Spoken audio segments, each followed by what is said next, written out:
Sí, hacia abajo. Hacia abajo. Ahora la ven, ¿no? Sí. Completa. Perfecto, doctor.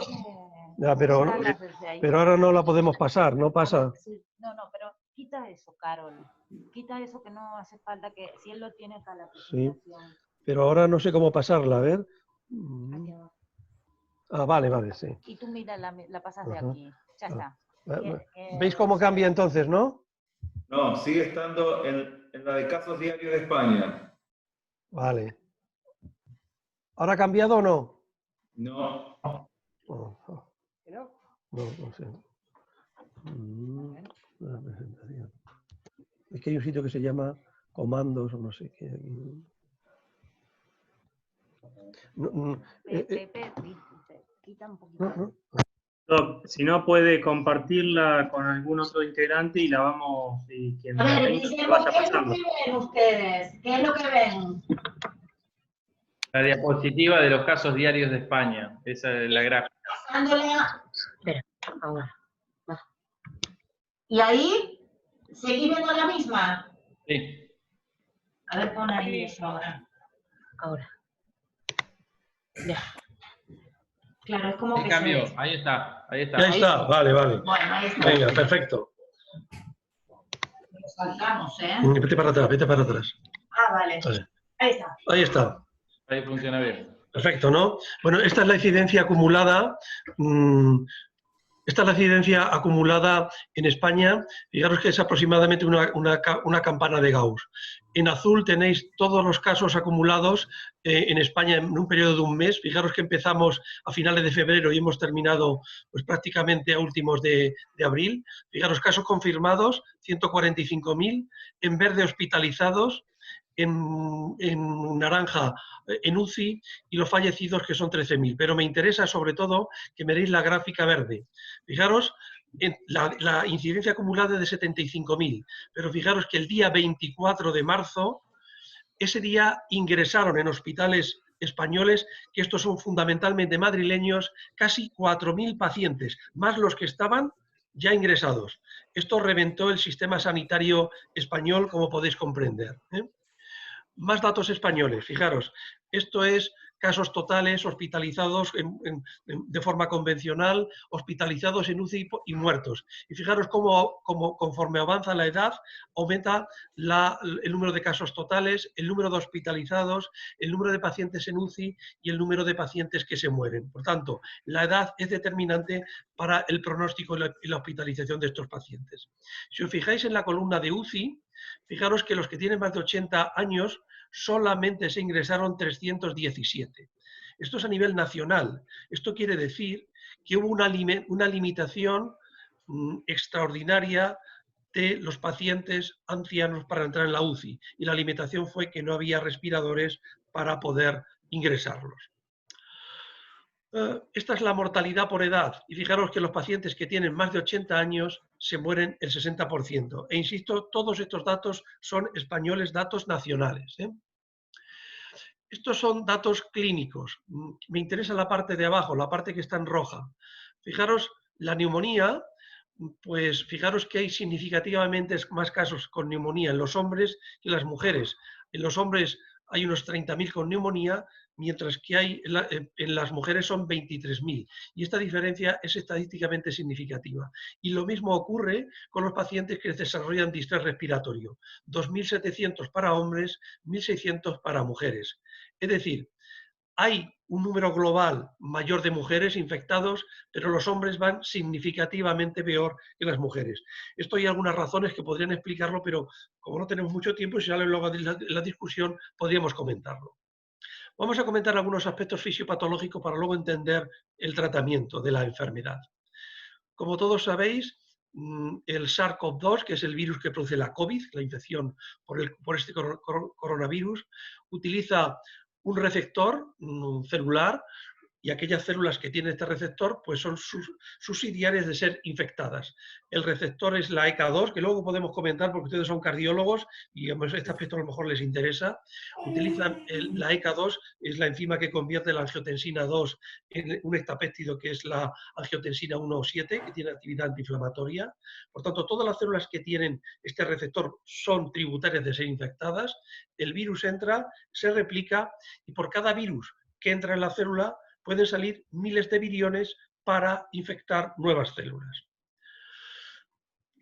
Esta infección, como ustedes saben, se transmite por vía respiratoria fundamentalmente. El virus entra por vía respiratoria y lo que ocurre pues es parasita las células del epitelio respiratorio, en los bronquios, las células epiteliales, en los alveolos, los neumocitos tipo 2 fundamentalmente, y estas células que son parasitadas se dedican a producir inicialmente citoquinas, como ocurre con cualquier proceso infeccioso. Un aspecto particular es que las células dendríticas fagocitan los virus, igual que los macrófagos, igual que los neutrófilos, pero las células dendríticas van a los ganglios linfáticos paratraqueales, parabronquiales, van a estos ganglios con el virus ya fagocitado y presentan a los linfocitos que están allí, presentan el virus, que constituye un antígeno. Las células linfáticas que están aletargadas en el ganglio linfático reconocen el antígeno, se activan, se produce una expansión clonal tremenda y una diferenciación, de tal forma que aparecen linfocitos B y linfocitos T. Linfocitos T encargados de producir anticuerpos neutralizantes y los linfocitos T se diferencian en CD4 y en CD8, y ahora veremos cómo actúa cada uno de estos linfocitos. Estas son las interleuquinas o citoquinas que se producen fundamentalmente en la COVID-19. Fijaros que lo que producen fundamentalmente son factor de necrosis tumoral, se produce poca interleuquina 1, al menos en estos estudios que he publicado, se produce mucha interleuquina 6, mucha interleuquina 8, mucha interleuquina 10. Y fijaros, si diferenciamos entre pacientes no graves y graves, fijaros que estas citoquinas aumentan significativamente en los pacientes que están graves.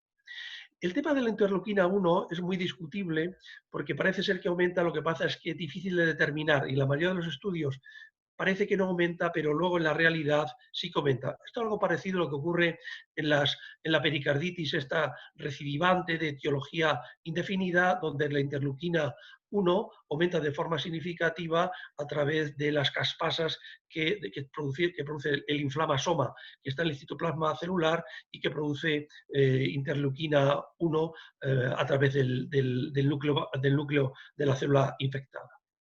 Bien. Una vez que las células, la inmunidad nativa, que son los macrófagos, las células dendríticas, las células epiteliales, producen las citoquinas como un fenómeno habitual, entra en acción otra parte de la inmunidad nativa, que son el interferón tipo 1, alfa y beta. Las células infectadas producen este interferón y activan o señalan las células que no están activas, no están infectadas, para que se defiendan de la parasitación por los virus. Esto es determinante porque si esto funciona bien, la infección no va a evolucionar. Y luego también dentro de este aspecto de la inmunidad natural o innata, trabajan los natural killers. Los natural killers no protegen a las células de la parasitación del virus, sino lo que hacen es inactivar o matar las células infectadas y matan el virus por medio de apoptosis. Por lo tanto, fijaros que el interferón previene las células de la infección, mientras que los natural killers lo que hacen es matan las células infectadas.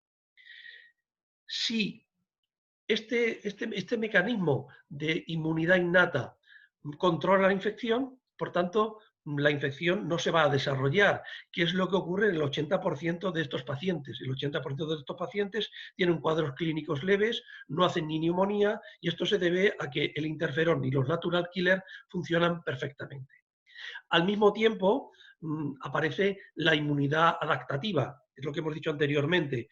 Los linfocitos B y los T se activan en el nódulo linfático, se activan, expansión clonal, se diferencian en B y en T. Las células B, los linfocitos B, producen anticuerpos que actúan como el interferón, producen anticuerpos neutralizantes que impiden que los virus parasiten las células, mientras que el linfocito T, el CD8, es citotóxico y actúa como el natural killer, mata las células infectadas y lo hace por apoptosis.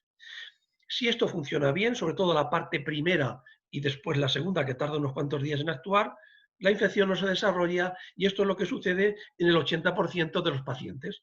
La infección se autolimita y no pasa absolutamente nada más. La infección se autolimita, la expansión clonal de linfocitos vuelve a su ser y quedan linfocitos de memoria para que entren si hay un nuevo episodio. Lo que no sabemos, estos linfocitos, la inmunidad celular, la inmunidad humoral, no sabemos de memoria qué capacidad tiene de actividad en una posterior infección y cuánto va a durar. Aproximadamente en un 20 o 30% de los pacientes esto no es así. Lo que sucede es que estos pacientes sigue la evolución de la enfermedad, no se autocontrola y aparece en primer lugar la neumonía. Y esto ocurre al 7º día aproximadamente. Y de este 20 o 30% que desarrollan neumonía, aproximadamente un 10 o un 5% evolucionan, peor todavía, y hacen el denominado distrés respiratorio, que constituye la fase inflamatoria de la enfermedad. Y aquí es el nodo, es la pregunta que nos hacemos. ¿Por qué el 20 o 30% de los pacientes no se autolimita? ¿Qué ocurre? No funciona el interferón, no funcionan los natural killer, no funcionan los linfocitos B y T activados. Esto no lo sabemos bien. Hay algunas especulaciones que os las voy a contar para explicar por qué podía producirse esta fase inflamatoria.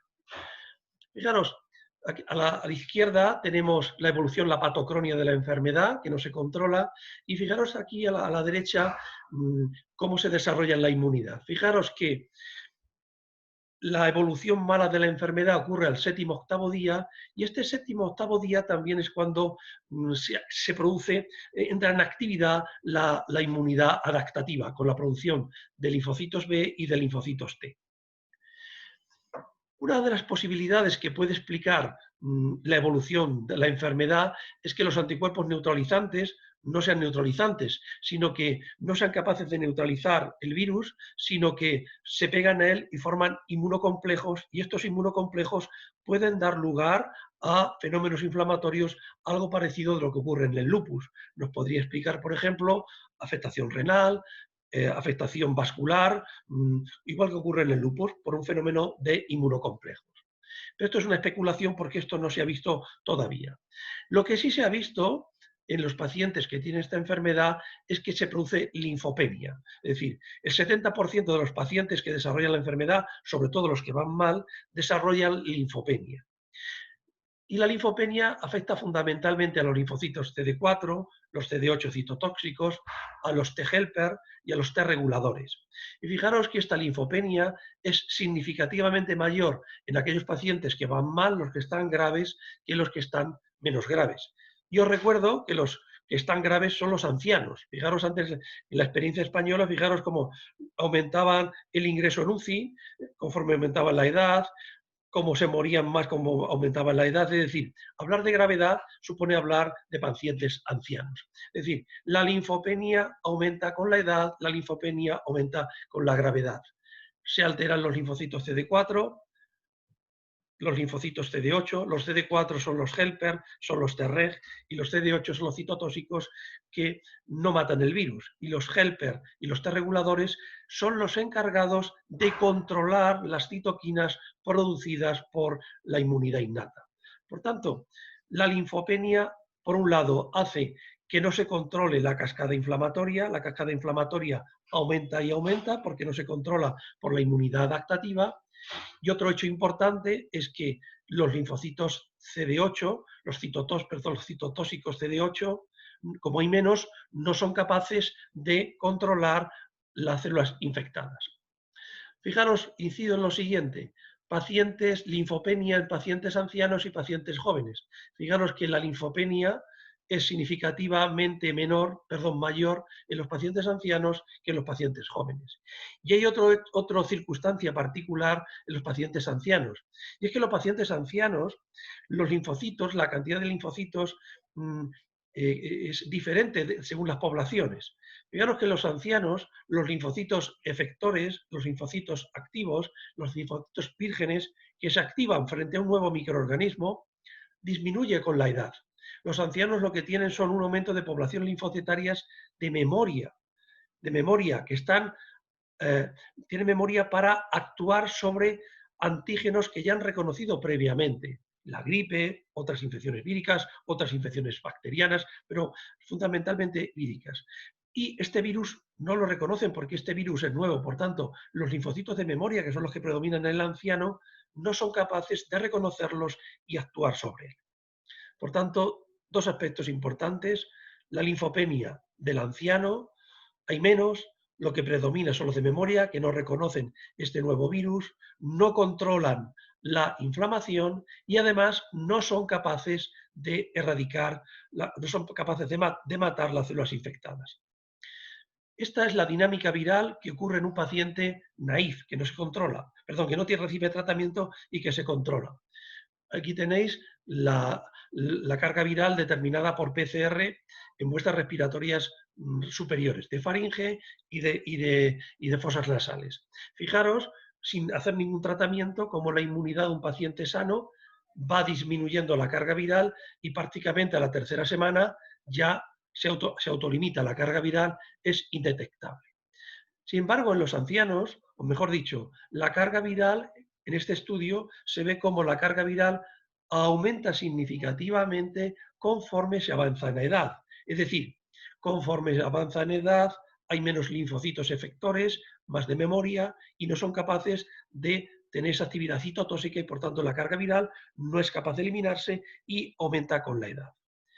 Y fijaros lo que ocurre en el paciente crítico. Esto lo saben muy bien los intensivistas. En el paciente crítico, aunque les tratemos, la carga viral medida por PCR está mucho más tiempo. Fijaros que puede llegar hasta estar un mes, 2 meses, cuando en un paciente normal en 3 semanas ha desaparecido. En el paciente crítico, que está más tiempo, en el paciente crítico, en las muestras respiratorias bajas, la carga viral es mayor que en las muestras de muestras respiratorias altas, como podéis ver en la gráfica de la derecha. En rojo, muestras respiratorias bajas, significativamente más elevadas que en las muestras respiratorias altas. Y no solamente es que hay más carga viral y permanece más tiempo en el paciente crítico, sino que muchos pacientes críticos, y esto no se ve en el paciente normal, hacen viremia. Por eso, en el paciente crítico es más frecuente ver fenómenos embólicos, fenómenos de vasculitis a distancia, cosa que no ocurre en el paciente menos grave. No hay viremia y, por tanto, los fenómenos vasculares distales son mucho menores. Esto es otro hecho diferencial del paciente que va a la UCI, que, insisto, es el paciente de edad avanzada. Esta sería la fisiopatología. Luego lo aplicaremos en el tratamiento. El diagnóstico es fácil de hacer. El diagnóstico microbiológico se hace con una muestra tomada por una torunda y esta muestra se manda y se hace una PCR y se determina la carga viral cualitativa o cuantitativa. Otra forma de hacerlo son por serología, los test rápidos o incluso por ELISA determinar la IgM. Pero la IgM se sabe que aparece generalmente a partir del 4º o 5º día desde el inicio de los síntomas. Bueno, esto podemos discutirlo luego, si queréis. Y ya vamos a centrarnos en el tratamiento para no hacer muy extensa la presentación. El tratamiento tiene 2 partes. Tiene el de la fase de replicación viral, que la hemos contado, y luego tiene la fase esta inflamatoria, donde la inmunidad no es capaz de controlar el virus. ¿Qué sabemos sobre el tratamiento antiviral? Bueno, pues decirles que el tratamiento antiviral no está definido. No hay ninguna pauta recomendada todavía en la actualidad. Hemos tratado o hemos utilizado algunos fármacos basados fundamentalmente en el empirismo y en estudios que dejan bastante que desear. Nosotros aquí en España hemos utilizado mucho la pauta de hidroxicloroquina asociada a acitromicina. Y esto se ha basado en este estudio que hizo un grupo francés de Raúl, un estudio llevado a cabo en hospitales en Marsella, la parte sur de Francia. Y este es un estudio observacional, no es un estudio comparativo, donde Fijaros los pacientes que incluyen. Son pacientes de una edad no muy mayor. Fijaros que la mediana es de 52 años. Por tanto, no habría muchos pacientes graves. Fijaros que aproximadamente un 50% de los pacientes tienen infección del tracto respiratorio inferior, pero otro 50% es del tracto respiratorio superior, por tanto, poco graves. Y fijaros que el tratamiento lo comienzan a los pocos días de iniciar los síntomas de infección. Fijaros que es aproximadamente a los 4 o 5 días de iniciar los síntomas. Y además utilizan la escala NEWS, que esto lo conocen muy bien los intensivistas, que es un score de gravedad, y la mayoría de los pacientes tenían un score de 1, poco grave.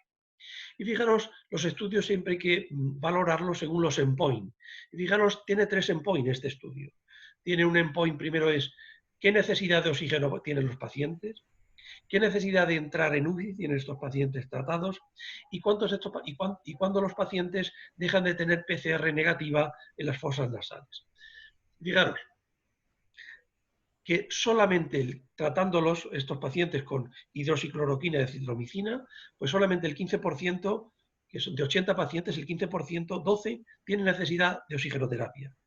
En segundo lugar, solamente el 4% tiene necesidad de ir a UCI, 3 de 80. Y fijaros que la PCR se negativiza aproximadamente, y lo vais a ver mejor aquí, se negativiza prácticamente en las fosas nasales al 12º día, es decir, mucho antes de lo que ocurre normalmente en un paciente que no es tratado, que ocurre a los 21 días aproximadamente. Claro, no es un estudio comparativo. Podríamos decir, si estos pacientes no hubieran recibido hidroxicloroquina y acitromicina, ¿hubieran ido igual de bien? No lo sabemos. Pero lo que sí sabemos, un hecho objetivo, es que la carga viral desaparece al 10º día, 12º día. Por tanto, quiere decir que es un buen fármaco antiviral, porque baja la carga viral de forma rápida. Si esto lo asimilamos, que bajar la carga viral el paciente mejora, pues podríamos pensar que es un tratamiento útil. En cualquier caso, la experiencia nuestra ha sido buena, pero hay un hecho fundamental, y es que si los tratamos con hidroxicloroquina y acitromicina, un hecho objetivo es que al 10º día dejan de ser contaminantes, dejan de ser contagiosos y por tanto previenen la difusión de la infección. Y este es un hecho fehaciente. Otro fármaco que hemos utilizado o que utilizamos al principio es lopinavir-ritonavir. Es un inhibidor de la proteasa que los que ya tenemos algunos años y los dedicamos al VIH empezamos a utilizar al principio de la infección por VIH. Este sí es un ensayo clínico donde comparan la actividad de lopinavir-ritonavir frente a tratamiento estándar que no tiene ningún antiviral. Es tratamiento de soporte, por así decirlo. Tiene 2 endpoints. Uno es la mejoría clínica, como veis, y no hay mejoría clínica ni al 7º, ni al 14 días, ni al 28 días. No hay mejoría clínica significativa. Y la mortalidad al 7º día tampoco es significativa. Esto hizo que, en parte, dejásemos de utilizar también el lopinavir-ritonavir en el tratamiento de nuestra infección aquí en España, aunque los autores dicen que esto se debió a que el tratamiento se iniciaba tardíamente, a partir del 10º día de los síntomas, que si lo hubiéramos utilizado precozmente, los resultados hubieran sido mejores, ¿no? Y ellos dicen que, lo comentan en la discusión, que el grupo de pacientes que lo tratan en los primeros 10 días, pues la mortalidad baja con respecto al control, pero no baja de forma significativa. Y por tanto, debido a este resultado, dejamos de utilizarlo. Y también dejamos de utilizarlo porque si utilizábamos hidroxicloroquina, acitromicina, que esto lo conocen ustedes muy bien, prolongan el QT corregido, lopinavir también aumenta el QT corregido y esto podía inducir pues, arritmias ventriculares, torsada de Point, con tantos fármacos que prolongan el QT. Y entre otras cosas también porque el caletra producía mucha diarrea y en los pacientes mayores suponía un inconveniente terrible. Después ha aparecido un fármaco que lo estamos esperando, que es el Remdesivir. Es un análogo de los nucleósidos. Nosotros en España no lo hemos utilizado porque no disponíamos de él y hay 2 trabajos publicados recientemente. Uno es en uso compasivo, es un estudio, por tanto, no comparativo, y en uso compasivo pues podéis ver, por ejemplo, pues que el 68% de los pacientes Fijaros que son 50 pacientes, son pocos pacientes, el 68% de los pacientes mejoraban su cuadro clínico y dejaban de tener necesidad de oxígeno, que los pacientes que estaban en UCI, el 57% se podían extubar y que la mortalidad era del 13%. Este es un estudio, como digo, compasivo de Remdesivir.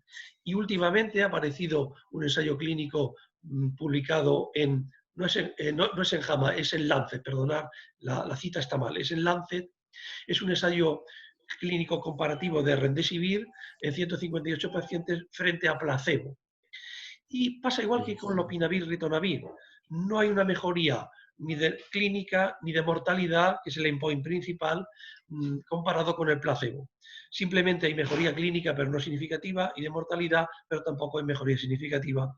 Y esto ha hecho pues, que la esperanza que constituía Remdesivir en este tipo de pacientes, pues no se ha sido un poco un jarro de agua fría, porque este fármaco lo esperábamos con mucha necesidad, por así decirlo. Y ahora vamos a decir dos palabras sobre la fase inflamatoria. La fase inflamatoria hemos utilizado fundamentalmente corticoides. El corticoide tiene algunos inconvenientes en las infecciones víricas porque el corticoide, como todos sabéis, favorece la replicación viral, favorece o disminuye el aclaramiento viral y además, como todos sabéis, produce linfopenia. Cuando empezamos a utilizar corticoides, suben mucho los leucocitos, suben los neutrófilos, pero bajan los linfocitos. Y una base de que estos pacientes vayan mal, el mal control inmunitario, se debe a la linfopenia. Y por tanto, pues podíamos tener una linfopenia agravada y por tanto tener un efecto deleterio. Los empezamos a utilizar porque no teníamos más remedio, empezamos a utilizarlo y aquí en España se ha utilizado de forma diferente. Hay algunos autores que lo han empleado en bolos y otros lo hemos empleado en dosis altas, pero no en bolos, a dosis de metilprednisolona 1 miligramo kilogramo de día. Yo creo que no hay que utilizar bolos por una cosa muy sencilla, porque tanto el receptor citosólico del corticoide como el receptor nuclear, donde actúa el corticoide en las células, se satura. Y por tanto, aunque tú pongas mucho corticoide, como se satura, pues vas a tener efectos deleterios de las dosis sobrantes y el efecto va a ser el mismo. Pero ¿qué hemos observado con la utilización de corticoides? Y esto ha sido una impresión, porque no está todavía publicado. Lo que hemos observado es que los corticoides hacían que los pacientes mejorasen y disminuíamos la necesidad de meter a los pacientes en la UCI. A los corticoides, a algunos pacientes le añadíamos tocilizumab, que como todos sabéis es un fármaco. Bueno, esta es una experiencia china donde los corticoides, pues fijaros que administrados a dosis convencionales reducían el riesgo de muerte. Esto es una publicación china, ¿no?, que viene a corroborar esta impresión que hemos tenido aquí en España. Y luego hemos utilizado como otros fármacos antiinflamatorios algunos fármacos como el tocilizumab. El tocilizumab lo hemos utilizado bastante. Sabéis que el tocilizumab bloquea el receptor de la interleuquina 6, que es una de las interleuquinas que más aumentan en la infección por este virus. No hemos utilizado mucho tocilizumab porque su uso estaba limitado porque se rompió el stop. No teníamos tocilizumab. Yo me acuerdo que llegamos a la sesión clínica de la mañana y la farmacéutica Noelia nos decía: hoy tenemos 3 tocilizumab, utilizarlos como queréis conveniente. Pero nosotros teníamos pacientes que necesitaban tocilizumab, a veces 10, 12, 14, 15, y solamente teníamos de 3 dosis. Por tanto, pues no lo hemos utilizado mucho. Algunos han utilizado anakinra como bloqueante de la interleuquina 1 y otros autores han recomendado pues, bloqueadores de la quinasa, bloqueadores de la quinasa NAC o inhibidores del JAK. Incluso en España se ha utilizado también ciclosporina, se ha utilizado también metrotesato. Es decir, se ha utilizado de forma empírica muchos tratamientos para bajar la inflamación. Nosotros hemos utilizado fundamentalmente corticoides y tocilizumab, y luego puedo contar a veces con más detalle la experiencia. Y otro aspecto importante que vimos es que estos pacientes tenían la mayoría de dímeros altos. El dedímero es un marcador de que hay trombosis, de que se genera fibrina y después que la fibrina se degrada y aparece un producto de degradación, es el dedímero. Y vimos que todos los pacientes, no todos, pero una gran mayoría, tenían dedímeros elevados. Y al principio solamente anticoagulábamos a aquellos pacientes, o hacíamos profilaxis de anticoagulación a los pacientes ancianos que estaban encamados, pero no a todos. Pero con el tiempo observábamos, cuando monitorizábamos el dedímero, que algunos pacientes pasaban de tener 3.000, 2.000, 1.500, pasaban a tener 5.000, 10.000, 50.000, 150.000, 170.000. Y en estos pacientes que tenían estos aumentos terribles del dímero, empezamos a hacer angiotac. Y además tenían un aumento de la función respiratoria de forma brusca. ¿Y qué vimos? Pues que muchos de ellos tenían TEP. Aquí podéis ver en este estudio chino cómo el dedímero aumenta significativamente más en los pacientes con COVID que en los que no tienen COVID, ¿no? Y también hay algún estudio como este que viene a decir que aquellos que tienen un dedímero alto a partir de un punto de corte determinado, que ahí lo tenéis, es una escala diferente a la que nosotros utilizamos, aquellos que tenían más de 6 unidades internacionales de dedímero, aquí el uso de heparina de bajo peso molecular, pues tenía un beneficio significativo. Pero vamos, no basado en este estudio, sino en experiencia en el empirismo, nos dimos cuenta que era mejor anticoagular a estos pacientes. En aquellos pacientes que no tenían TEP comprobado o no teníamos sospecha clínica y que tenían un dedímero bajo, utilizábamos dosis profilácticas, y aquellos diagnosticados, pues utilizábamos dosis terapéuticas para tratar a estos pacientes. Y un punto clave es, ¿en qué fase utilizamos los corticoides y el tocilizumab? ¿Esperamos a que ya está en la fase grave, es decir, cuando tienen el pulmón blanco, o nos anticipamos? Cuando empieza a subir la PCR, cuando empieza a subir, cuando empieza a disminuir la saturación de oxígeno. Nosotros al principio lo hacíamos tarde, pero luego ya nos anticipamos y vimos que era mejor anticiparnos.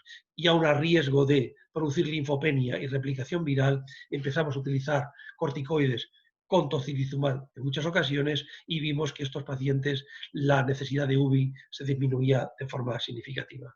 Y aquí os lo dejo. No sé si hacemos las preguntas o al final de la charla, como queráis. Muchas gracias por la atención.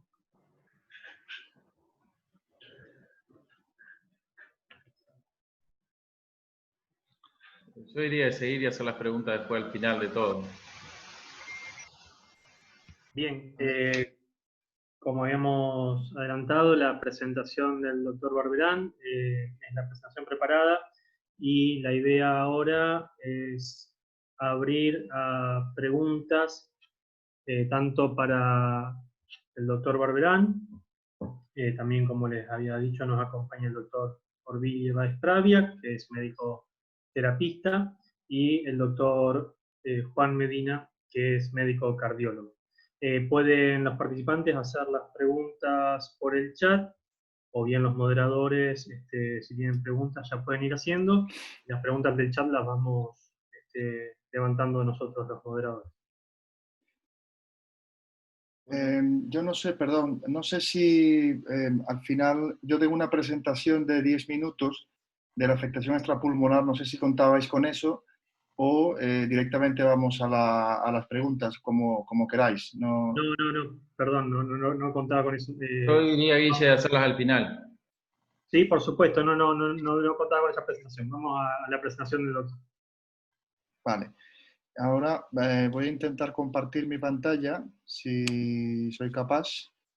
Pues esto lo tenemos que quitar, ¿no? Sí, quítalo. Espérate. Sí, tiene que... Iniciamos. Sí. Tienes que descompartirla. Ah, ya está. Perfecto. A ver, ¿dónde te hay? Bien. ¿Se descompartió el bill? Sí.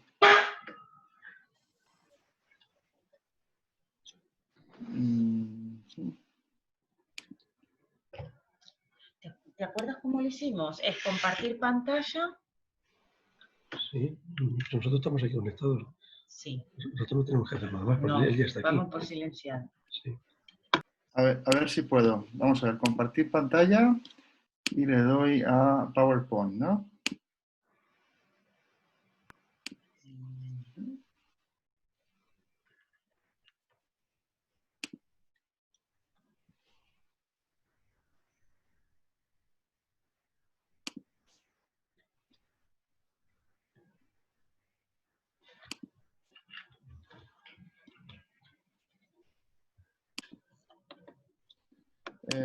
No me la comparte. Mir.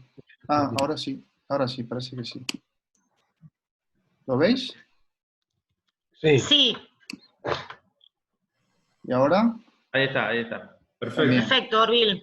Vale, pues esto en realidad es un resumen un poco para tener más elementos a la hora de la discusión que quizás vienen bien. Hay datos, hay cosas que son nuestras y hay cosas generales que simplemente pues, resume un poco la experiencia de nosotros también aquí en el grupo y probablemente en Madrid. Es imposible hablar de todos los aspectos de la afectación extrapulmonar en el COVID-19 y me voy a centrar en tres aspectos fundamentales que quizás para el manejo del enfermo crítico son los más relevantes. En primer lugar, el aspecto neurológico, la afectación neurológica. Hay varias series de casos que se han publicado. Esta es una de ellas que tiene 214 enfermos en los que resumen la sintomatología neurológica de estos enfermos. Como podemos ver, casi el 36-37% de los enfermos tienen cualquier tipo de síntomas neurológicos y en el grupo de pacientes con afectación severa, que podemos ver aquí, el 45% tenía algún tipo de afectación neurológica. Ellos dividieron los enfermos en afectación neurológica severa, aquellos enfermos en base a su estatus respiratorio. Luego, en esta tabla también podemos ver que habían síntomas más o menos específicos relacionados con el COVID, como por ejemplo alteración del gusto, la visión o el olfato, y había otra sintomatología que era un poco más general, como por ejemplo mareos, cefaleas, alteración del nivel de conciencia. Y los síntomas más dramáticos que solemos ver o que se suelen describir en las series de casos, como por ejemplo ataxia, convulsiones o el ictus isquémico de gran vaso, se presentaba casi siempre o casi de forma exclusiva en el enfermo con un COVID severo. Entonces, aquí hay un tema importante y es que debemos considerar muy bien de qué asociaciones estamos hablando. Es probable que los enfermos, los pacientes con más comorbilidades tengan complicaciones severas del COVID. Por lo tanto, que aparezcan eventos cerebrovasculares en el enfermo crítico que tengan hipertensión de base o enfermedad cardiovascular de base, probablemente esto no tenga ninguna relación con el efecto directo del virus o una respuesta inapropiada, simplemente que es un paciente que tiene comorbilidades serias que le predisponen a tener este tipo de complicaciones en una infección grave como por ejemplo el COVID-19. Este es un ejemplo nuestro del hospital. Este es un señor de 75 años, era un señor de 75 años que ingresó por un COVID-19, le intubamos nada más llegar a la UBI y desde el punto de vista respiratorio evolucionó razonablemente bien. A los pocos días se pudo ir normalizando los parámetros del respirador y suspendimos toda la sedación el día +6, +7. Y 48 horas después le llama la atención al médico de guardia que el enfermo tiene una exploración neurológica, prácticamente no disparaba el trigger, no hacía nada, aunque las pupilas no eran anormales. Le llamó la atención lo dormido que estaba el enfermo para el poco tiempo, para tanto tiempo sin sedación, que normalmente nosotros sedábamos con propofol y remifentanilo, que son de vida media muy corta, y le bajamos al TAC y este era el TAC del paciente. Tenía pérdida de la diferenciación supratentorial bilateral, afectación de las dos cerebrales medias, de las cerebrales posteriores bilaterales. El único territorio respetado eran las cerebrales anteriores y también había lesiones isquémicas y hemorragia de Tourette en la fosa posterior, que todo era signos claros de muerte encefálica. Este enfermo tenía estas comorbilidades, era hipertenso y tuvo un ictus sin secuelas en el 2018. Y esto es más o menos lo que vengo a decir en la diapositiva anterior, que probablemente tenía un peso importante las comorbilidades del enfermo, más que un efecto directo deleterio del propio virus o de una respuesta exagerada o inapropiada del paciente a la infección COVID-19. Esta es otra serie de casos que la traigo porque son pacientes jóvenes, el mayor tiene 49 años y tenían afectación de territorios vasculares grandes, un ictus de la arteria cerebral media en este caso, de la carótida, el territorio de la carótida interna derecha, de la cerebral media, de la cerebral posterior, de la cerebral media izquierda, Y fíjense que prácticamente la única comorbilidad era en este enfermo que de 39 años que era hipertenso, estos dos tenían diabetes y no tenían otras comorbilidades, y entonces es curioso ver que estos enfermos se presentaban con un ictus de gran vaso. Entonces el tema o la pregunta aquí es, ¿se forman trombos interarteriales en el COVID-19? Pues bueno, en esta serie de casos es verdad que son solo 5 enfermos, pero se está reportando de todo. No se reportó ni el eco transesofágico, ni el Doppler transcraneal, ni el Doppler venoso. Es posible que se formen trombos arteriales en estado de hipercoagulabilidad, pero es infrecuente. Y es raro tener una oclusión de una cerebral media, una carótida interna, una cerebral posterior, sin que exista enfermedad arterial previa, enfermedad arterial proximal, y casi siempre son eventos cardioembólicos o tromboembólicos, de tal forma que hubiese sido interesante tener en este grupo de enfermos un eco transesofágico, descartar foramen oval o ver si tenía trombosis venosa profunda, que probablemente es el mecanismo fisiopatológico que mejor explique lo que estaba pasando en estos enfermos. Entonces, el tema es qué es lo que produce o cómo se comporta el COVID-19, como una microangiopatía trombótica, se comporta como un síndrome antifosfolipídico secundario, hace una PTT inducida por SARS, o es una vasculitis o una panvasculitis que afecta la red vascular, cerebro, corazón, riñón, etc. Pues esto no se sabe, pero tampoco es nuevo. Se sabe que las infecciones del tracto respiratorio hay una asociación entre las infecciones y el riesgo de ictus cardioembólico. Esto en el 2003 ya se había descrito, y se sabe también desde hace mucho tiempo que hay un riesgo incrementado de ictus en pacientes con infecciones ligados al estado protrombótico. Esta es otra serie de casos que traigo básicamente hicieron resonancias en un grupo de enfermos, eso eran 58 enfermos, también casi todos, casi el 84% tenían síntomas neurológicos, y en un grupo de ellos hicieron resonancias que tampoco explica muy bien cuál fue el motivo, y encontraron anormalidades en la perfusión. En todos los que hicieron resonancia encontraron anormalidades en la perfusión y realce leptomeningio, que también es interesante. La Sociedad Española de Neurología, en las guías que han publicado, más o menos reportan los mismos síntomas que hemos encontrado en las series de casos, y en ese sentido no hay nada nuevo. Quizás nosotros en nuestra experiencia aquí en Madrid nos ha llamado mucho la atención la afectación muscular, la rhabdomiolisis y la polineuropatía del enfermo crítico en pacientes en ventilación mecánica de 9, 10, 12 días que se quedan absolutamente tetraplégicos, que es un poco más exagerado, y esto no tengo ningún dato, que en el enfermo crítico ingresado en UBI normalmente por un distrés o por un cuadro séptico sin más. En cuanto al corazón, pues esto probablemente lo habéis leído todos vosotros y sabéis mejor que yo este tema. La infección viral está asociada con incremento de riesgo de miocardio, insuficiencia cardíaca y de arritmia por estos mecanismos que se describen aquí. Se piensa que los mecanismos potenciales pueden ser efecto daño directo del propio virus. Se ha encontrado genoma del SARS-CoV-2 en el tejido cardíaco. Hay una correlación positiva entre los niveles de troponina y la PCR, y la propia liberación de citoquinas puede alterar el flujo coronario, disminuye el flujo de oxígeno, desestabiliza las placas y puede producir microtrombogénesis. Hay 2 trabajos que se presentaron en JAMA a mediados de marzo o finales de marzo que definen perfectamente cuál era el comportamiento de los enfermos en relación a las comorbilidades, sobre todo comorbilidades cardiovasculares.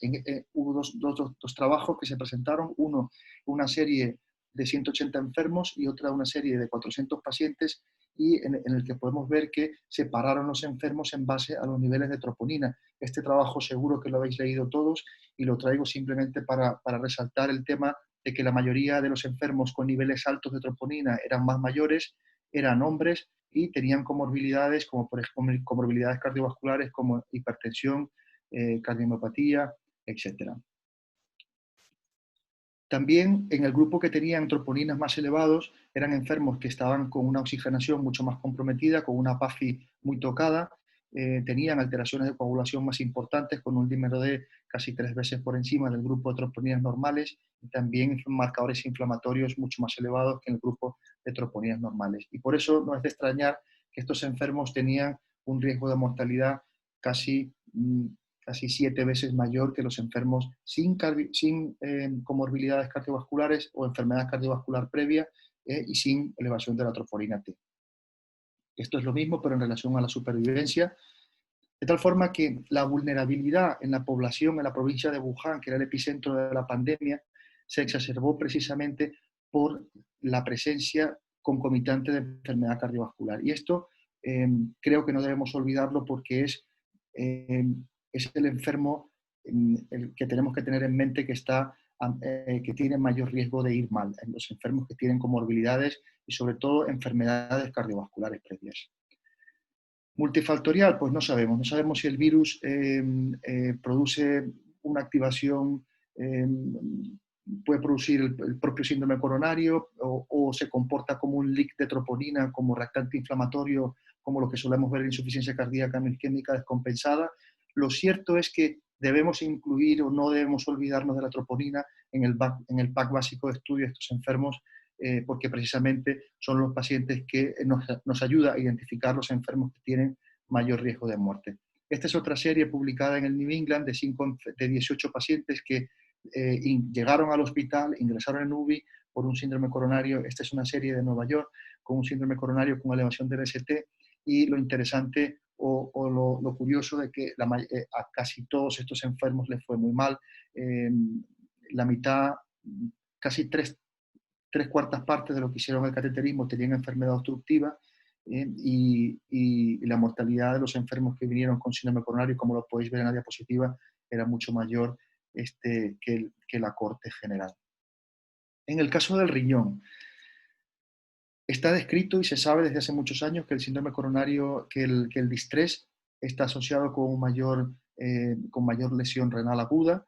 En el año 2014 ya lo describió Darmon en este estudio en el Blue Journal, y luego en el grupo de Lung Safe, la Sociedad Europea de Cuidados Intensivos, también describieron en esta corte que casi el 40% de los enfermos se presentaban con algún tipo de lesión renal moderada o severa.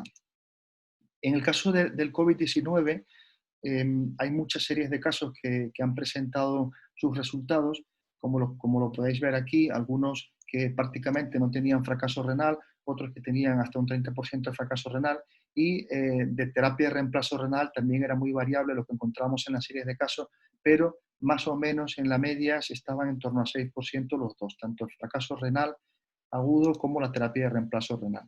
Y esta diapositiva la traigo, que no es mía, esta diapositiva es de Eric Honté, de Bélgica, que es un nefrólogo intensivista que en el webinar de la Sociedad Europea de Intensivos presentó todo el trabajo que se viene haciendo, todo el estudio que se viene haciendo de la patología renal en el COVID-19, y él quiso llamar a todos los intensivistas nefrólogos del mundo para que les diera su feedback en relación al fracaso renal agudo. Y como podéis ver aquí, los pacientes, los distintos grupos de trabajo reportaron desde un 27 hasta un 85%. En el caso del mismo Honté, que está 85% aquí, lo que podemos ver, tomaba en cuenta la creatinina o el volumen de diuresis. Casi todos tomaron en cuenta la creatinina, y por eso iba en el rango del 27 hasta el 66%, y dependiendo si tomabas en cuenta el volumen de diuresis o no, pues ese valor cambiaba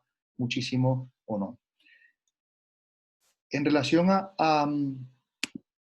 relación al fracaso renal más avanzado, grado 2 o 3, estaba en torno a un 30%, y en relación a la terapia de reemplazo renal estaba en torno a un 25 o 30%. Nosotros quizás en San Chinarro tuvimos un 10%, y en las UBIs de Madrid, hablando con compañeros, pues probablemente estaban en torno a un 10 o un 15% de terapia de reemplazo renal. Esa variabilidad se explica porque es una enfermedad nueva, probablemente porque los grupos de edad son distintos, distintas comorbilidades, distinta severidad de la enfermedad.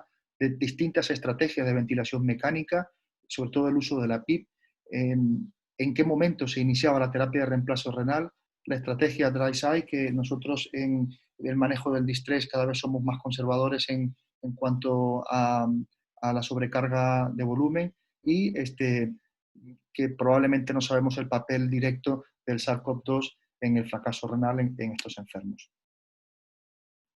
Y metiéndome un poco más en un tema que os interesa muchísimo y que probablemente sois de gran ayuda en los cuidados intensivos en el COVID-19, es el manejo del shock.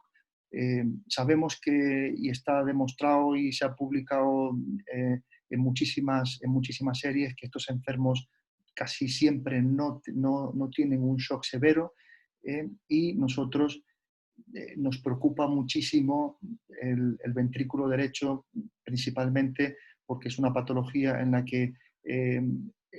que hay que tener un balance muy delicado entre la compliance, los niveles de PIP, el driving pressure, para tener una buena oxigenación, el balance de fluido y la función del ventrículo derecho y el retorno venoso. Es decir, que el manejo ecocardiográfico en estos enfermos es importante, sobre todo para monitorizar la poscarga del ventrículo derecho, la función del ventrículo derecho, y intentar adelantarnos un poco o optimizar lo que se pueda, tanto en la oxigenación, la PIP y la compliance. Como dije antes, la mayoría de estos enfermos no están en shock, y sin embargo casi todos están hipovolémicos. Y eso es importante porque están hipovolémicos porque no han comido ni bebido bien, porque tienen diarrea, vómitos, han estado con fiebre, llevan varios días en planta, varios días en casa, esto antes de llegar a la UBI. Sin embargo, no tienen un shock marcado, y esto es importante porque los cambios que produce la ventilación mecánica del ventrículo derecho, que también sabéis perfectamente, son más marcados y son más importantes en el enfermo hipovolémico que en el enfermo que no está hipovolémico. De tal forma que sabemos perfectamente que el ventrículo derecho es incapaz de incrementar el stroke volume en el caso de aumento brusco de la poscarga.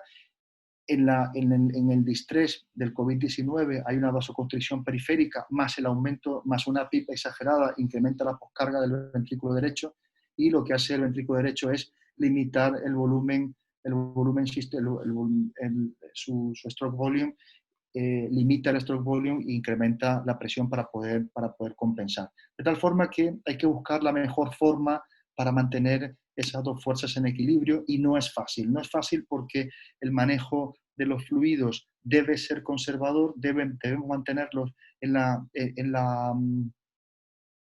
el espectro de poco volumen, de poco fluido, porque a los pulmones no les viene bien. Y lo que es difícil es determinar el estatus de volemia de estos enfermos. Hay varias formas de hacerlo, de determinar el estatus de volemia de los enfermos, que esto en ventilación mecánica probablemente también lo sabéis, bien sea a través de pausas en la aspiración, o sobrecargas de minifluidos de 100-200 mililitros, o levantar las piernas, que es el passive leg raising, y todo esto nos ayuda con un monitor de gasto cardíaco determinar si el enfermo es respondedor o no es respondedor a volumen. Eso es muy fácil en la teoría, pero es muy difícil en la práctica, sobre todo porque quizás menos del 50% de los enfermos son respondedores a volumen, y la mayoría de las veces lo que hacemos con las sobrecargas de volumen para testar si un enfermo es respondedor a volumen, solemos cometer el error de administrar volumen al enfermo, y lo que hacemos es hemodiluir, aumentar las presiones de cavidades cardíacas y producir sobrecarga de volumen. El manejo de la fluidoterapia tiene un montón de parámetros dinámicos y no dinámicos que nosotros podemos utilizar. Esto no voy a entrar porque es una charla completa, pero lo que nos interesa en estos enfermos es optimizar PIP. En eso el ecocardio nos puede ayudar, sobre todo porque nos permite monitorizar cómo está funcionando el ventrículo derecho, optimizar la volemia. Para eso la monitorización hemodinámica es fundamental, bien sea a través de la variación de la presión de pulso o el ELWI. El ELWI es un valor muy fiable y de las pocas cosas en ventilación mecánica que ha demostrado que aumenta o disminuye la mortalidad dependiendo cómo lo utilicemos. Y la variación de la presión de pulso con el problema que tiene, que no se puede utilizar en enfermos con compliance baja o en enfermos con volumen tidal bajo, porque el efecto el marcado de la ventilación mecánica en pacientes con compliance altas o bajas nos va a infraestimar la variación de la presión de pulso y por lo tanto no vamos a tener, casi siempre falsos negativos. De tal forma que, bueno, el eco básicamente lo que dice ahí, monitorizar la función del ventrículo derecho y el índice de colapsabilidad de la vena cava, son dos parámetros que son fáciles de medir y que nos ayudan a ver el estatus de volemia. Y algunos datos, ya para concluir, me quedan 2 diapositivas que son interesantes. Estos enfermos casi nunca hacen un fracaso renal, como el típico paciente en shock séptico que ingresamos a la UBI. Necesitan noradrenalina, pero a dosis probablemente relacionadas con la sedación y no con un efecto vasopléjico de la infección. Las tensiones arterial medias casi siempre están por encima de 60, o sea que en ese aspecto podemos ser conservadores en el uso de volumen porque nos lo permiten la presión arterial media y la frecuencia cardíaca. No suelen tener lactatos elevados, no suelen tener troponinas muy elevadas, suelen tener una FEBI conservada. Y aquí esto es interesante porque a pesar de que la mayoría tienen una TAPSE normal, son enfermos que por eco tienen un ventrículo derecho que no funciona bien, está algo dilatado. Repito, no están en shock la mayoría de los enfermos y estos son datos de la compliance que suelen tener estos enfermos, que está muy tocada, por debajo de 40, PAFIs tocadas en torno a 130 más o menos 50 y una PIP que depende, la estrategia ventilatoria del país donde nos movamos va de 10 a 18. Aquí aparece 13 más o menos 3, pero en realidad es de 10 a más 18. Esto ya le he dicho, que el efecto de la ventilación mecánica sobre el ventrículo derecho es mucho más marcado en el enfermo hipovolémico, y esta es la variación de pulso que más o menos, esto es el lado izquierdo, pero más o menos se comporta igual con el ventrículo derecho, y bueno, esto es todo para no cansaros. Bueno, doctor Baespravia, muchas gracias. Muy completa, interesante la charla. Ahora, como les había adelantado, vamos a abrir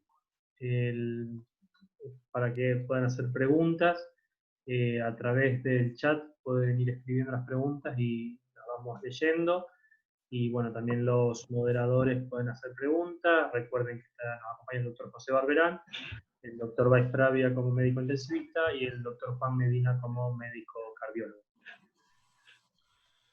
Bueno, ante todo, muchísimas gracias por las presentaciones, muy completa.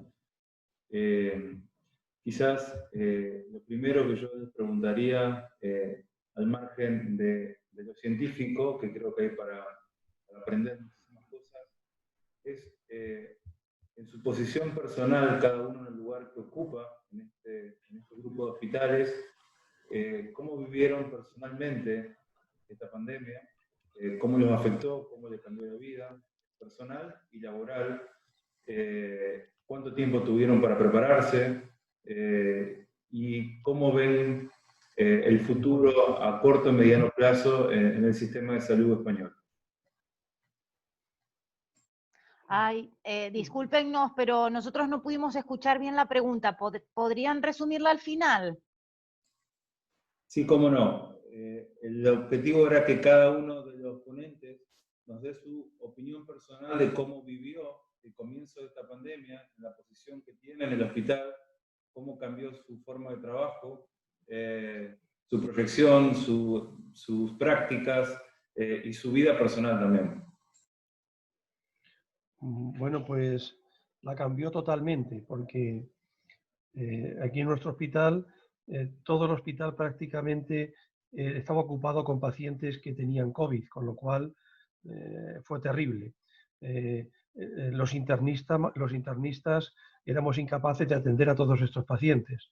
Entonces lo que hicimos fue hacer equipos. Nosotros aquí en Montepríncipe somos 3 internistas e hicimos 3 equipos que luego tuvimos que aumentar a 4 equipos y a 5 equipos, donde ya no había un internista que dirigía porque no había internistas suficientes. Es verdad que nos dio tiempo para otras especialidades, como es una enfermedad muy monográfica, pues empezaron a conocer bien la enfermedad y la manejaban pues también como nosotros, y las dudas que tenían desde el punto de vista de medicina interna nos la preguntaban.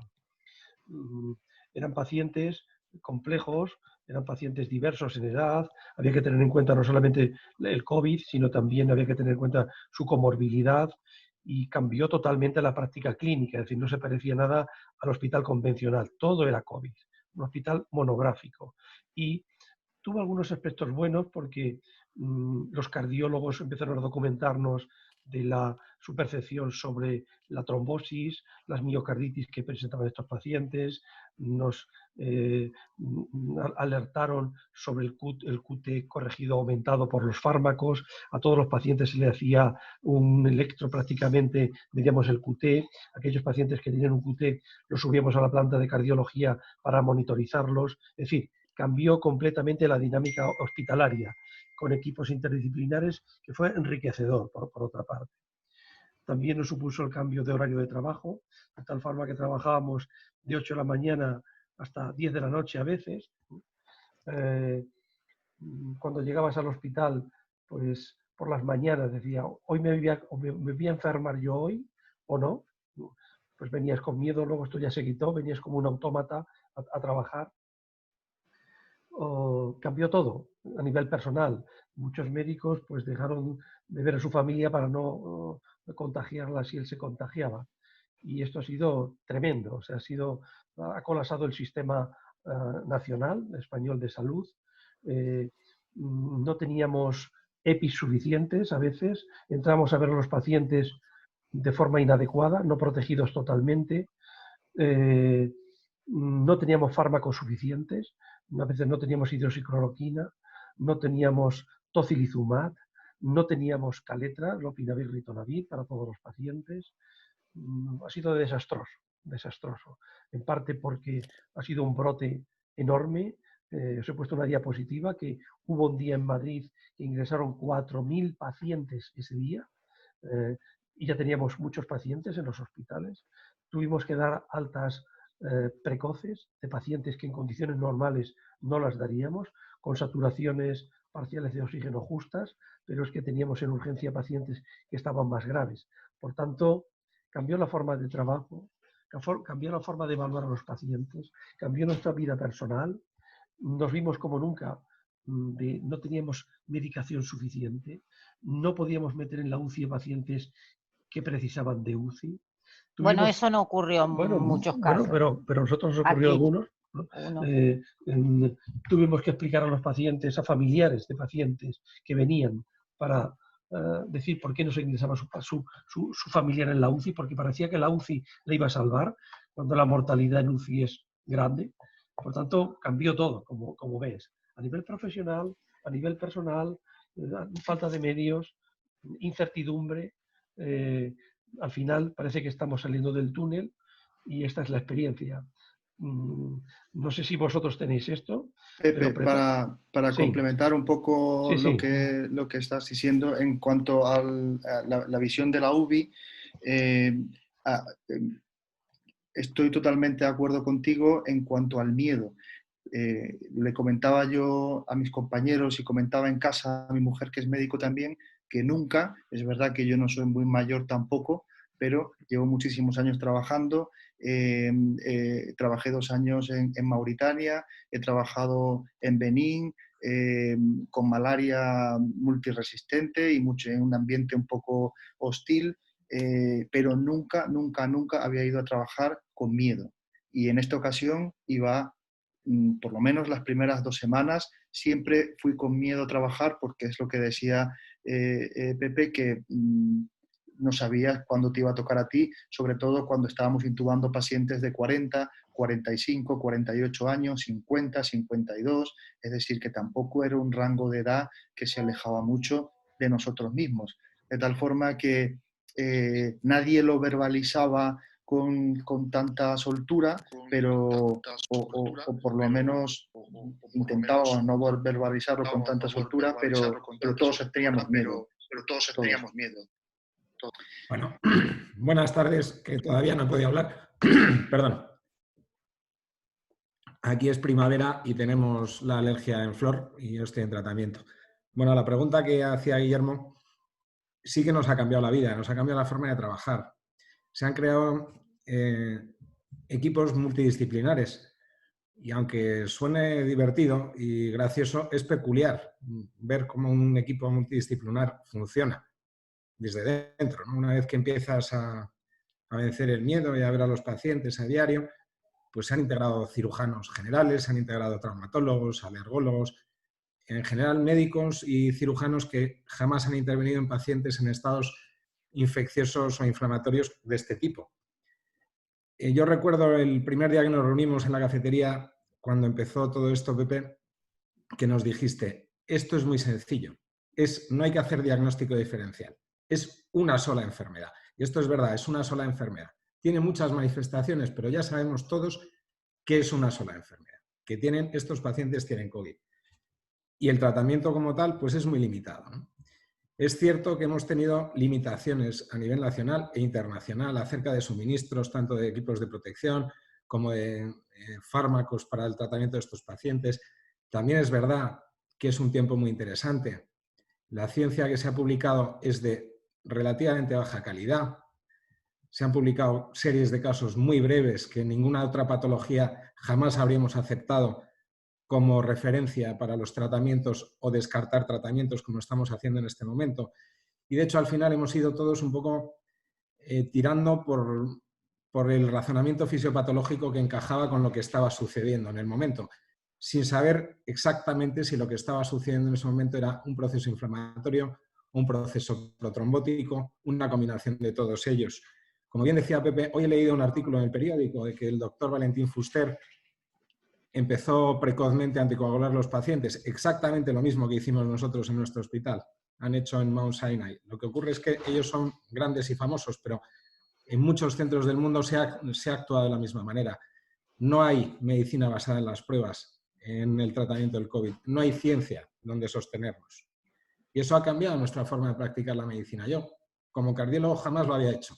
Esto de tratar cientos de pacientes por experiencia y guiados por la fisiopatología, pues es algo que en la cardiología no se hace, no lo hacemos nunca. Se puede hacer más en casos específicos, pero nunca en cientos de pacientes, ¿no? Esto no nos ha sucedido jamás. Y es una forma muy difícil de trabajar, nueva, completamente nueva, y es un tiempo interesante en este sentido, ¿no? Se aprende al caminar. Ustedes, afortunadamente, tienen una menor incidencia de la enfermedad en este momento y tienen la oportunidad de aprender de lo que se está publicando. Pero cuando nosotros comenzamos en esto, Italia lleva una semana de adelanto y, como decía el doctor Barberán, hubo 4.000 ingresos en un día. Ese día estábamos en el hospital y nosotros nos ingresaron un tercio del hospital en ese día. Y con pacientes muy enfermos, que los veías y estaban ya prácticamente en fase terminal de la enfermedad infecciosa y de la inflamación pulmonar ya en fase hiperaguda, ¿no? Y eso nos cambió también la forma de vivir en la sociedad. España, aunque tarde, en mi opinión, pero se ha hecho bien, ha sufrido un aislamiento tremendo y cuando nosotros íbamos a trabajar, aparte del temor inicial, pues íbamos solos por la carretera hacia el hospital. Nuestro hospital está en las afueras de la gran ciudad y todos tenemos que ir, de alguna manera, tomar una autopista o tomar una carretera para llegar. Y no había ni un solo coche muchos días cuando íbamos al hospital, íbamos nosotros solos. Nada más que los trabajadores del centro, porque nadie más se atrevía a salir, ¿no? Ha habido miedo, ha habido terror, y esto es lo que tenemos que vencer. Y luego ya desde el punto de vista como cardiólogo, pues son tiempos interesantes, porque hemos visto patologías nuevas, y estamos viendo patologías nuevas. Nosotros han organizado los servicios de medicina interna de HM Hospitales en la Comunidad de Madrid, un seguimiento a los pacientes con COVID que han estado ingresados con neumonía, en principio pacientes graves. Y uno de los componentes que se hace ahí, aparte de lo que ha explicado antes Orville, de las ecografías que hacemos en pacientes ingresados durante el ingreso y en la unidad de cuidados intensivos, pues les hacemos un ecocardiograma a posteriori, ¿no? Pues son pacientes que han tenido manifestaciones tromboembólicas pulmonares, la mayoría de ellos, en mayor o menor grado, con una alta prevalencia de esta microembolia. Y luego, además, hemos visto que estos pacientes hacen un proceso inflamatorio, como describía antes Orville, que no conocemos exactamente cómo es. pero que vamos viendo cosas. Y ya hemos visto unos cuantos casos. En nuestro grupo creo que un total de 5. Uno estuvo en San Chinarro, que desgraciadamente falleció, pero hizo una trombosis ventricular izquierda. Otro en Puerta del Sur, y nosotros hemos conseguido detectar 3. 2 en fase aguda y uno de ellos a posteriori. Curiosamente en gente muy joven. Permanecen ingresados todavía 2 pacientes que han tenido manifestaciones cardíacas de este tipo, de 21 y 24 años. Gente muy joven. Y hacen un cuadro que es, sugiere que una miocarditis aguda, pero con un comportamiento muy peculiar. Y el comportamiento peculiar consiste en que es hiperaguda. Tiene un comportamiento de gran empeoramiento de la función ventricular, a veces biventricular, y una mejoría muy rápida. Hacen una curva como en V, ¿no? En el momento que se les trata con antiinflamatorios, con corticoides concretamente, mejora la función biventricular de forma sorprendente, en 24 o 48 horas. En ningún caso, además, con elevaciones de troponina muy significativas. No como vemos en las miocarditis víricas, sino más bien como vemos en el Takotsubo, ¿no? En la disfunción apical transitoria. Yo, hasta la fecha, es el primer virus que veo comportarse así, que produce una disfunción apical transitoria. Esto lo hemos conocido en pacientes sépticos, en pacientes con shock de otra etiología, aparte del Takotsubo tradicional, pero es el primer virus que se comporta de esta forma. Y es algo que hay que estar pendiente de ello, porque además los pacientes empeoran muy rápido y pueden fallecer por esto. Y creo que ya he perdido el hilo. Yo os quería decir estas 3 cositas. Nos ha cambiado mucho la vida y el país ha cambiado a raíz de esto y el mundo, como ustedes comprenderán. Otro aspecto que quería mencionar que creo que es muy importante es la relación con las familias. Desde la unidad de cuidados intensivos estamos acostumbrados, y sobre todo en los últimos años, a tener a las familias cada vez más cercas, y estábamos luchando precisamente cuando ocurrió todo esto por terminar de abrir las UBIs y tener las familias, si no 24, 17 horas al día, acompañando a los enfermos, y pasamos de eso a no tener familias y informarles vía telefónica de la situación de los enfermos, que con el jaleo que había durante el día, a veces incluso quedaba alguna familia que no se informaba, y de repente recibíamos alguna llamada de la centralita y era el hijo, el hermano, la madre, el primo de un familiar que no le habíamos contado nada, y estaban las personas confinadas en su casa, única y exclusivamente esperando nuestra llamada para saber cómo estaba su familiar. Eso también fue importante, eso también fue un cambio tremendo, y que tuvimos que aprender sobre la marcha cómo hacerlo, aprender cómo transmitir de la mejor manera la información. Y en nuestro caso tengo que decirlo, que no me imaginé nunca la respuesta de la gente a esto. La gente respondió de forma, siempre fue muy coherente, siempre fue muy comprensiva, siempre no hubo mucha dificultad, o no hubo la dificultad que solemos tener en la UBI. Al contrario, la gente, tenemos la sensación que estaba entregada a que,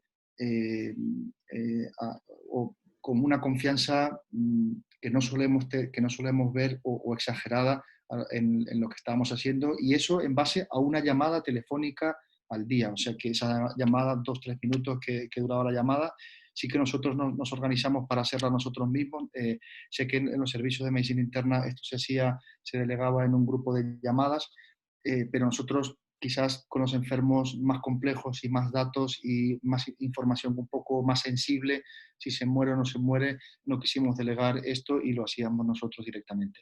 Pero eso fue otro aspecto importante y que tuvimos que aprender sobre la marcha también. Disculpan. Uno de los aspectos de toda la organización del hospital, lo que se vivió es una verdadera crisis. Desde la dirección del hospital, en nuestro caso, se convocó y se convocaba diariamente un comité de crisis integrados por equipos multidisciplinares, desde el punto de vista de la alta dirección del grupo HM Hospitales, desde el servicio de medicina preventiva, desde el servicio de riesgos laborales, jefes de servicios importantes, y de acuerdo a todas las situaciones se iban tomando decisiones que se aplicaban a todo el grupo. Y eso fue un poco, al principio era un poco más caótico porque la información desde el ministerio y desde todos los sitios iba cambiando continuamente, pero poco a poco se fueron creando protocolos para cada forma de actuación.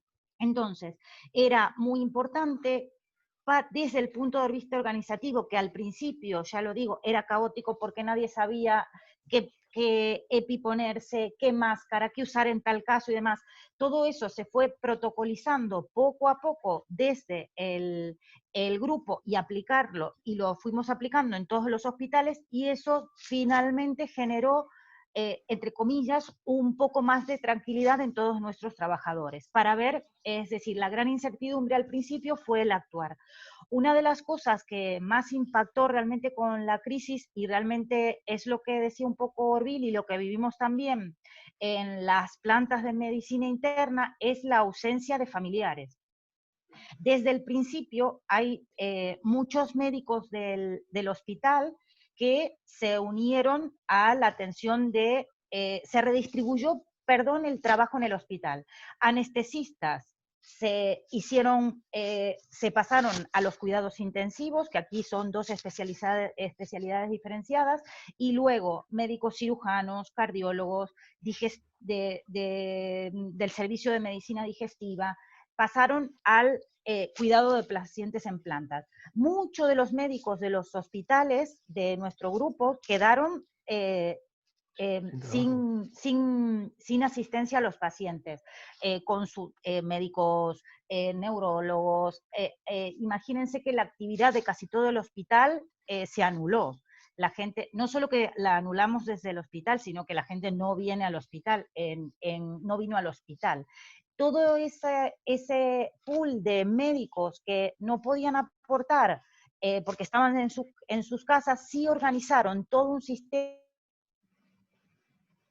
de información telefónica y de seguimiento telefónico, tanto para los pacientes de la urgencia, que consultaban a la urgencia y le hacían seguimientos telefónicos, así como también la información de los familiares en las plantas. Como dijo Orville, no así en las UBIs, que un poco la situación es los datos, la información es más sensible, ya hablamos en general de vida o muerte, y de eso también se encargaron los intensivistas, pero después todo un pool de médicos aportaron todo el sistema de información telefónica diaria a los familiares, lo cual también era una situación bastante de desesperación. Eso lo vivió mucho el personal y lo vivían mucho las enfermeras y los médicos que estaban en contacto con los pacientes, porque realmente los pacientes estaban solos. En un principio no venían ningunos familiares, si bien nosotros optamos desde el principio en personas muy dependientes, dejar la permanencia de un familiar en la habitación. Aunque hay que decir también que la gente fuera del hospital, y esos familiares muchas veces no venían al hospital porque tenían miedo. Entonces, toda la situación era de mucha angustia en ese sentido.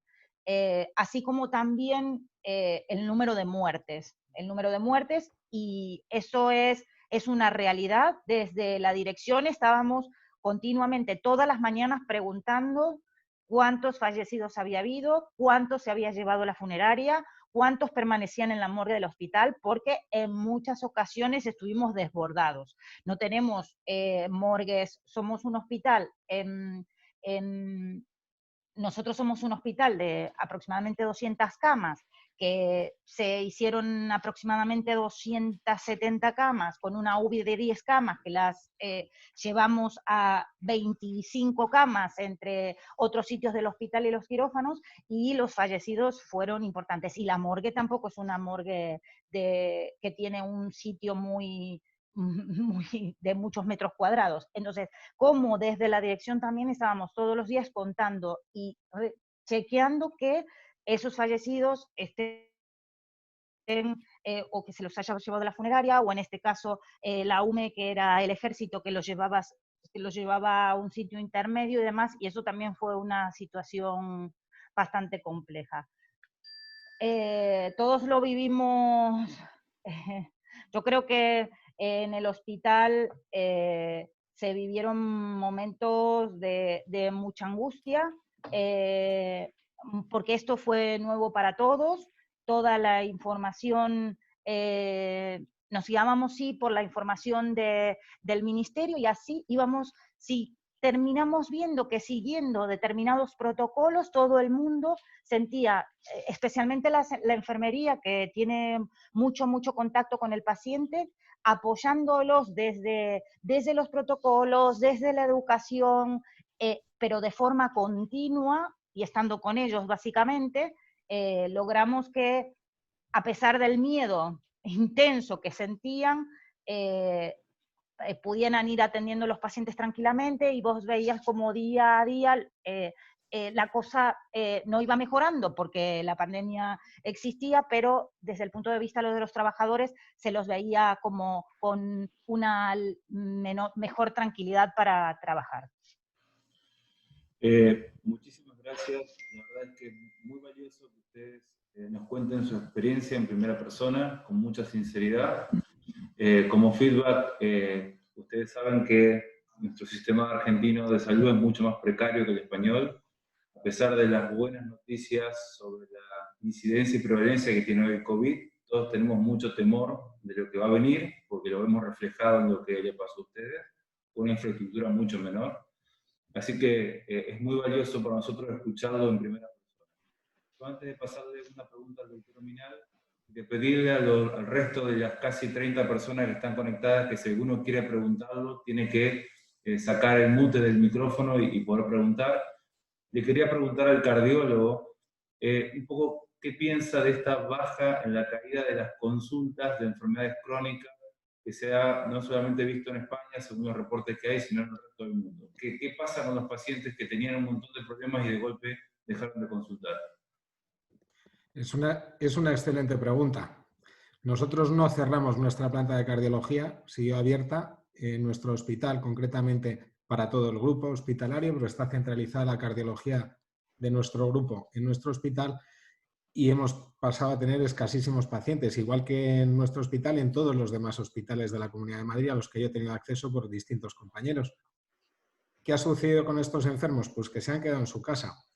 La mayoría de ellos hemos conseguido resolver consultas mediante consulta telefónica cuando ha habido alguna activación de sus patologías. Teníamos una línea telefónica abierta, pero no se puede llegar a todo. Hoy han publicado datos del exceso de mortalidad de la Comunidad de Madrid el mes de abril. Fuera de las cifras de COVID, de pacientes COVID fallecidos, hay un exceso de mortalidad de 5.700 personas. Algunas eran atribuibles a falta de diagnóstico de COVID, no creo que muchas, pero otras muchas son por patologías crónicas agudizadas que no han recibido tratamiento. Eso es indudable. De hecho, estamos haciendo consultas presenciales desde hace ya 2 semanas y tenemos muchos pacientes que se han descompensado, muchos pacientes en insuficiencia cardíaca que han caído en barrena, que algunos los hemos tenido que ingresar, muchísima cardiopatía isquémica que se ha atendido tarde estamos hablando, nosotros tenemos un tiempo de respuesta puerta a mano de hemodinamista de menos de 1 hora y los pacientes llegaban ya con 12 o 14 horas de evolución de sus infartos cuando han llegado en estos días, con lo cual el pronóstico ha sido un desastre. Y muchísima fibrilación auricular no atendida que estamos empezando a atender ahora con ya problemas de insuficiencia cardíaca asociados, pasados de varias semanas sin tratamiento, ¿no? Pues evidentemente esas patologías las estamos empezando a ver ahora, que se está empezando a perder el temor de asistir a las consultas de crónicos.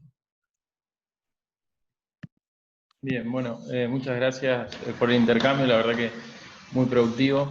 Bueno, hay un montón de preguntas que nosotros tenemos. Para contextualizarlos brevemente, nosotros estamos cumpliendo ya llevamos más de 40 días de cuarentena, con muy pocos casos, no llegamos a los 5.000 casos en todo el país, y la verdad que si bien, como dijo Guillermo, un sistema de salud mucho más precario, pero que por el momento está lejos de estar colapsado. No sabemos qué va a pasar, hay mucha incertidumbre. Por una ubicación geográfica nos tocó ver la película antes y bueno, y como quien dice, tratar de ir preparándose. veremos qué es lo que pasa. Pero bueno, en todo este tiempo hemos tenido mucho menos trabajo y hemos podido escuchar, leer y ver un montón de cosas. Una pregunta, el doctor Barberán dijo algo acerca de los test. Yo quería saber cuál era la experiencia que tuvieron ustedes y sobre todo cuál es la opinión, que es lo que más me interesa, acerca de los test rápidos y su utilización, su empleo en lo que son los test masivos. ¿Qué experiencia tuvieron ustedes y, bueno, y si eso realmente sirve o no?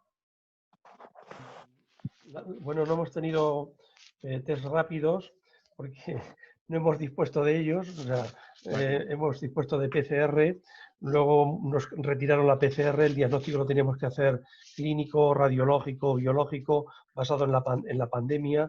Ahora hemos recuperado otra vez la PCR, pero estos test rápidos que determinan fundamentalmente inmunidad, IgM, no los hemos tenido. Nosotros no los hemos utilizado, han llegado tarde, parece que son de mala calidad. Entonces no les puedo decir, ¿no?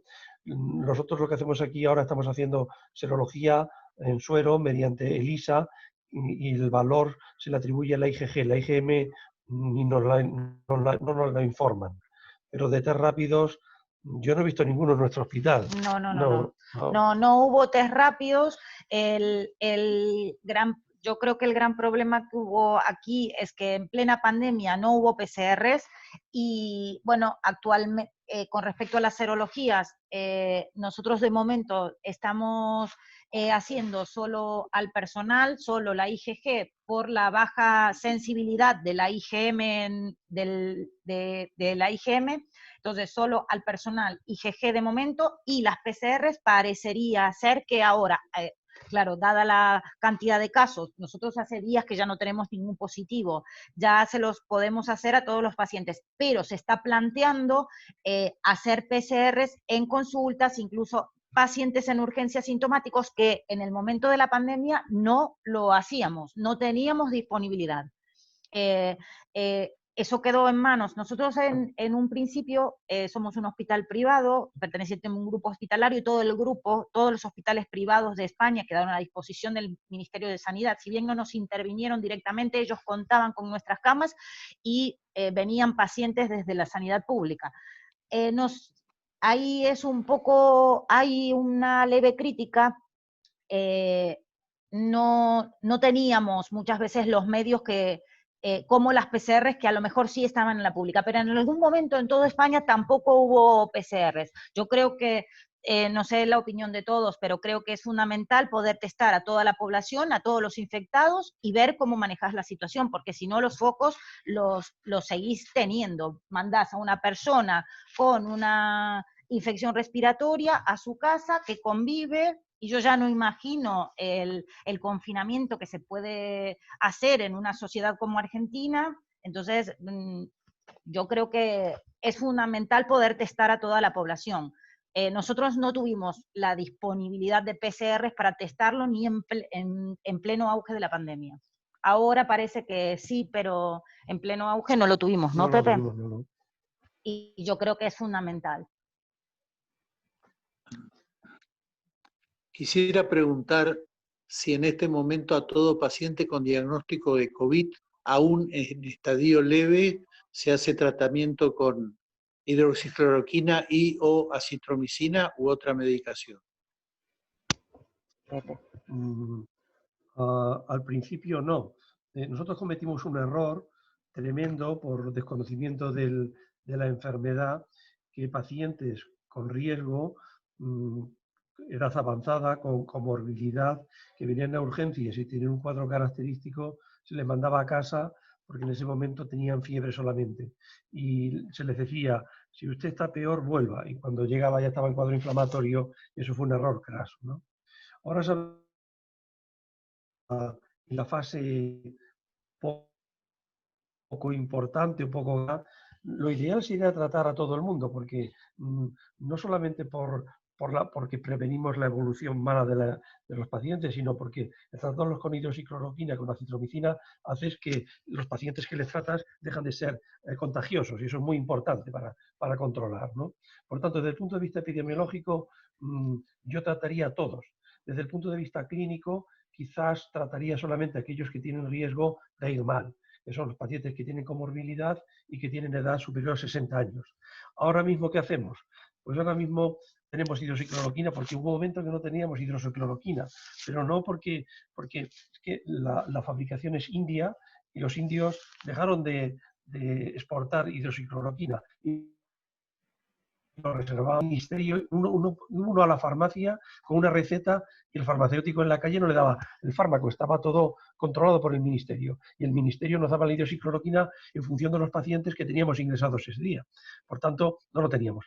Ahora creo que los pacientes, yo no estoy en urgencias, pero creo que los pacientes que vienen a urgencias y que tienen sospecha, se les trata con hidroxicloroquina y acitromicina, se les trata 5 días con hidroxicloroquina y 3 días con acitromicina. Esa es la situación actual. Pero ahora ya parece que hay poca transmisión. Parece que el Ministerio está informando de que es una pandemia que está viniéndose abajo en este momento. Sí, yo quisiera preguntar con respecto al tratamiento, ya que estamos con eso.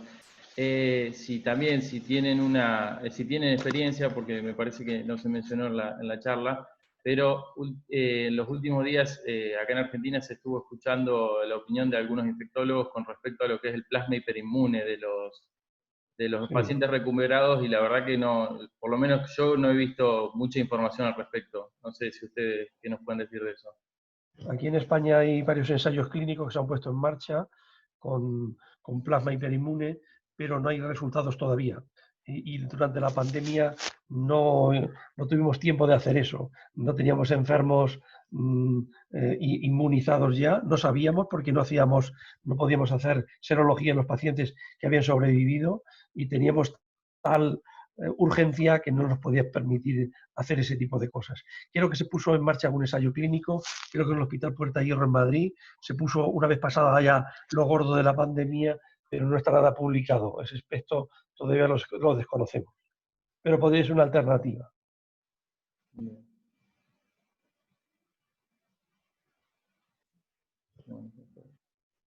Quisiera preguntar también, fuera de lo que la literatura nos ha dicho, si en la impresión de ustedes, yo sé que puede ser una cosa totalmente subjetiva, los pacientes tratados con inhibidores de la ECA o ARA2 han hecho cuadros más graves. Yo creo que no. En la UBI no. Juan, contesta tú. Yo creo que no. Sinceramente, ahí, además esto, tuvimos nuestro propio debate en su momento. Está basado en una publicación inicial del grupo en China, en Wuhan, en la cual pues, recogían que en los pacientes que estaban en tratamiento con IECAS ocurría esto. Es una publicación de muy baja calidad. De hecho, hay muy pocos pacientes recogidos en tratamiento en ese grupo. O sea, es un estudio descriptivo que no tiene un fundamento. De hecho, el doctor Barberán sabe de esto más que yo, pero se ha interesado mucho en este sentido últimamente y recientemente han publicado en New England hace unos días un resumen del conocimiento que hay sobre la inhibición de la ECA en los pacientes y la relación con la infección por COVID.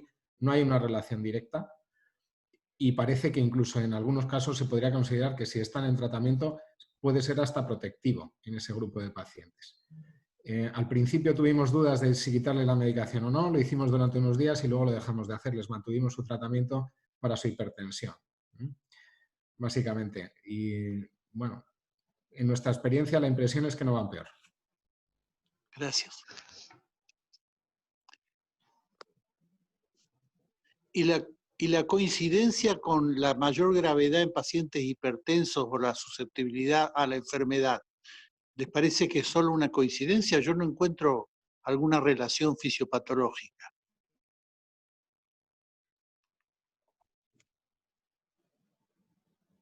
No, una coincidencia no es. Lo que no tenemos es una correlación fisiopatológica clara, precisamente. Hay varias teorías, pero no está claramente demostrado. Lo que sí que está claro es que los pacientes varones hipertensos y obesos van peor. Tienen más manifestaciones respiratorias y tienen más riesgo de mortalidad y de ingreso en UBI. Sobre todo en pacientes ya no muy mayores. Estamos hablando en pacientes pues, de mi década, de la sexta década, entre los 50 y los 60 años. Ahí la hipertensión y la obesidad son un factor. Son todos de 60 años ahora. Ahora no. A partir de los 60 más. Pero se murieron los viejos. En los nuestros, en los pacientes de este grupo etario, la hipertensión y la obesidad están claramente, y el sexo masculino están claramente asociados a un peor pronóstico. No sabemos por qué. Algo tiene que ver, evidentemente, la manifestación del receptor de la enzima conversora angiotensina, porque es la diana de este virus, pero hay teorías diversas. Hay incluso teorías de que distintas poblaciones lo manifiestan de distinta manera y por eso en el sur de Europa es más agresivo. Eso estuvo al principio, ahora se está viendo que no. Lo que hacen ustedes del confinamiento domiciliario y evitar los contactos es lo único que sirve, como en el siglo XIX. Gracias.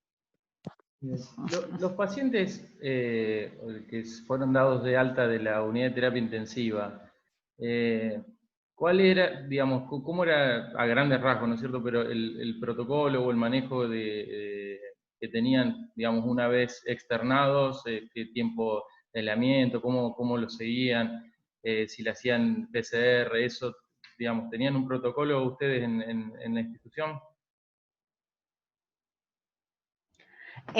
Con respecto a cuando los pacientes salen de la UCI, en la UCI están en una UCI COVID y cuando salen los pacientes de una UCI COVID, independientemente de si ahí ya estaban negativizados, van a una planta no COVID, una planta COVID, perdón, y así se mantienen hasta el alta. Lo mismo que pacientes que ingresan COVID positivos, aunque hayan negativizado durante el ingreso, quedan en una planta COVID hasta esta. Hay una muy en cuenta que no solo hay de gotas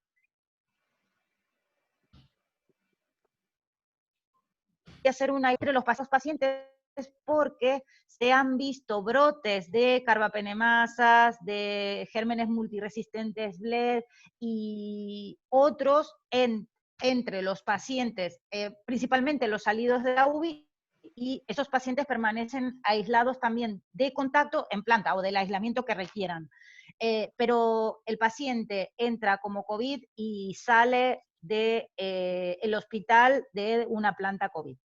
Hay veces que hacíamos una PCR, no sé si en otros hospitales hay un protocolo, en un principio se dijeron 2 PCRs negativas, hay veces que los pacientes se iban a casa con una PCR negativa, o 2, sí, muchas veces son pacientes que se iban a la residencia y las residencias lo exigen, pero un paciente luego de ser negativo se iba a la casa, pero siempre en el hospital permanece en una planta COVID, no sale de esa planta. Bien. Tiene una circulación aparte, digamos. Sí, teníamos, en plena pandemia hubo en el hospital, había una planta no COVID, más nosotros el Hospital Montepríncipe somos un hospital médico-quirúrgico y materno-infantil y la maternidad quedó no COVID y una planta de medicina general no COVID. Y el resto de plantas, que son 4 plantas más, fueron plantas COVID. Y sí, la circulación es difícil, pero sí, estaban diferenciadas plantas COVID y plantas no COVID. A medida que fue pasando la pandemia, ya se fuimos cerrando plantas COVID y ya nos quedan solo 2 plantas, a punto ya de cerrar la última. Ya nos quedan 30 pacientes a nosotros.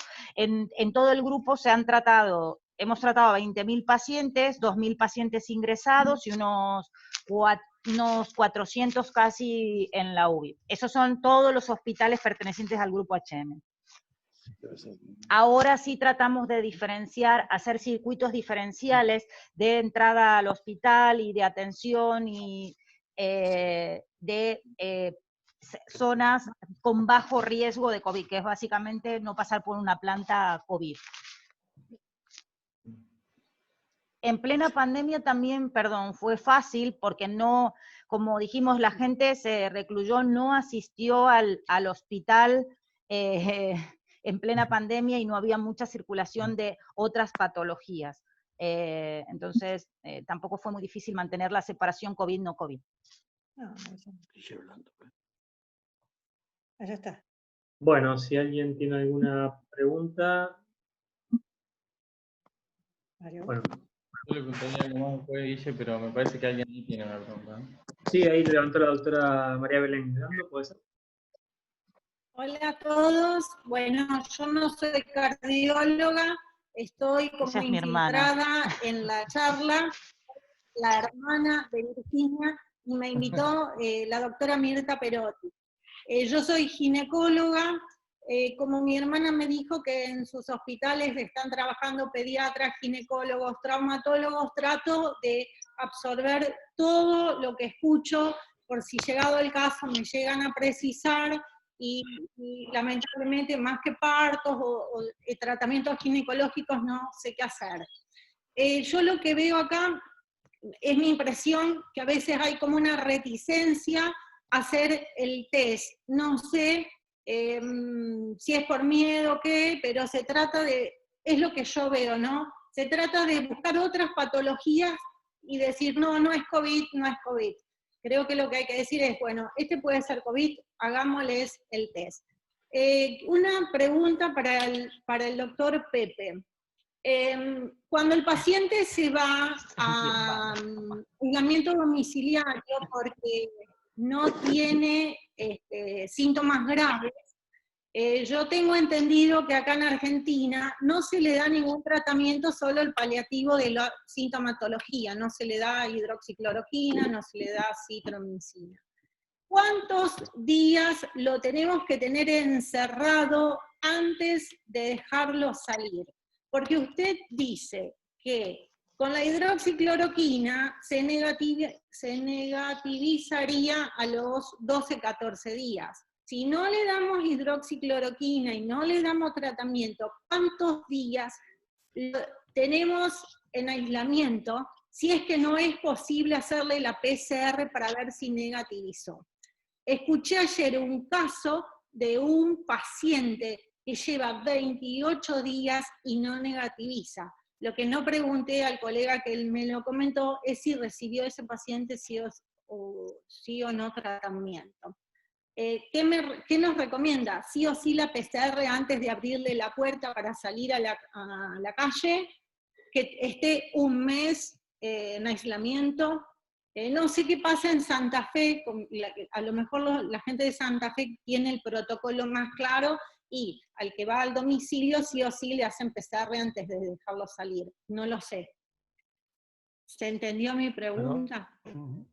Sí, entendí perfectamente. Yo lo que les recomiendo es que todo paciente que tenga una clínica sospechosa, que es fácil de reconocer en la mayoría de los casos, y que se haga una analítica también que tenga sospechosa, es decir, con linfopenia, de dímero elevado, etcétera, etcétera, y que tenga una placa de tórax. Ojo con la placa de tórax que tiene poca sensibilidad, que podemos ver una placa de tórax normal y hacemos un TAC y el pulmón, las bases pulmonares están infiltradas. Todo paciente con esta sospecha, háganle ustedes una PCR, no hagan como nosotros hicimos. Usted paciente no, porque en el principio las PCR no las podíamos hacer en el hospital, estaban centralizadas y tenemos que llamar y decir, mire, tengo un paciente con sospecha, y decían, viene de China, tiene contacto epidemiológico con China y después con Italia, no le haga nada. Error. Eso fue un error. Por tanto, lo primero es a todo paciente que tenga una clínica sospechosa, hacer la PCR. Si tiene PCR positiva, pues hay que valorar si tiene riesgo de ir mal. Si tiene riesgo de ir mal, que son aquellos pacientes de edad avanzada y que tengan comorbilidad, eso es tratarlos. Y a los que no consideremos oportuno tratar, vigilarlos. Es decir, oiga, señor de 30 años, vaya a casa, tome paracetamol, pero si usted se pone malo, venga otra vez, ya lo tenemos fichado. Por tanto, ya sabemos que. Y después, eso es lo primero en cuanto al diagnóstico. Hagan PCR, que es lo fundamental. Nosotros no hicimos eso. Por tanto, hubo una eclosión y muchos pacientes evolucionaron mal. Cuando se los hubiéramos tratado hubiera ido todo mejor. Segundo, el paciente que le damos de alta. La cosa varió mucho porque el protocolo del Ministerio de Sanidad decía el alta obedece a un criterio clínico, es decir, el paciente está para irse a casa desde el punto de vista clínico, satura bien, no hace falta oxígeno, hace una vida normal. Pero antes de irse de alta, ustedes háganle una PCR y al día siguiente hagan la otra PCR. Tenían que tener 2 PCR negativas no para irse de alta, sino para ver si tenía que cumplir cuarentena en casa o no. Si el paciente estaba para irse de alta desde el punto de vista clínico, se iba de alta. Si la PCR negativo, las dos negativas, no tenía que hacer cuarentena. Pero si era positivo le decíamos, oiga, usted váyase a casa, pero usted utilice su baño como una mascarilla durante 2 semanas o 3 semanas. Después cambió. Después nos dijeron, oiga, no le hagan ustedes PCR, ni para el diagnóstico, simplemente los que ingresaban, el diagnóstico era clínico y ya no le hagan PCR tampoco al alta. De tal forma que tenemos un papelito, un informe de medicina preventiva, que no sabíamos la situación de contagio, le decíamos, usted está bien, váyase a casa y aíslese en una habitación durante 2 semanas. Y si se pone malo, venga otra vez por aquí. Eso lo tuvimos que hacer porque teníamos muchos pacientes para ingresar que estaban peor que los otros, ¿no? ¿Ahora qué hacemos? Pues ahora lo que hacemos es, ahora todos los pacientes antes de irse, y sobre todo si son ancianos y van a una residencia, tenemos que tener una PCR negativa. Y si tiene PCR positiva no le podemos dar el alta, porque ha habido un problema que no hemos comentado con las residencias de ancianos, ¿no? Y si el paciente es joven, pues si es positiva, pues le decimos, vaya a casa, ¿usted tiene posibilidad de aislarse? Sí, pues hágalo. Y si se pone malo, pero ya no se van con tratamiento, porque se van con criterios clínicos de curación. Por tanto, no les hacemos tratamiento. El tratamiento es muy corto. El tratamiento en los pacientes no hospitalizados de UCI es 5, 6, 7 días. O sea que esa es la realidad ahora. Por tanto, varió. Entonces, si me pregunta ahora, todo paciente con sospecha clínica, PCR, ¿hay que tratarle? Depende. Si tiene factores de riesgo para ir mal, tratémosle. Si no se puede aislar, trátele. Si hay que ingresarlo, le ingresamos y le tratamos. Y el alta con una PCR, y si la PCR es positiva y tiene criterios de alta clínicos, váyase a casa y cumpla 15 días, 2 semanas de aislamiento en su habitación. Esas son las recomendaciones actuales. Donde ustedes están, que lo pueden hacer. No hagan como nosotros. Diagnostíquenlo, aíslenlo. Exacto. Bueno, No lo hicimos mal. Bueno. Perfecto. Bueno, vamos llegando a las 2 horas de reunión. Si no hay otra pregunta, quiero ir cerrando. Les agradezco a todos los asistentes, les agradezco a los doctores que disertaron y que nos acompañaron y que nos enseñaron muchísimo con esta reunión. Agradezco también a Baliarda por el acompañamiento en la reunión, especialmente a la doctora Virginia Grando, que bueno, con quien estuvimos coordinando. Es un honor estar con ustedes. Nos ha presionado aquí, oiga, que hay que hacer esto esta tarde. Bueno, aquí estamos. Pobre Virginia tuvo que aguantar mis intercambios de mensaje en horarios inusitados con la diferencia horaria. Pero bueno, creo que fue muy productivo para nosotros, tremendamente productivo, así que les agradezco muchísimo a todos y bueno, será hasta la próxima. Muchas gracias a ustedes. Muchas gracias, hasta Gracias, luego. Argentina. Gracias. Adiós, adiós. Adiós, Daniel. Adiós. ¿Cómo se-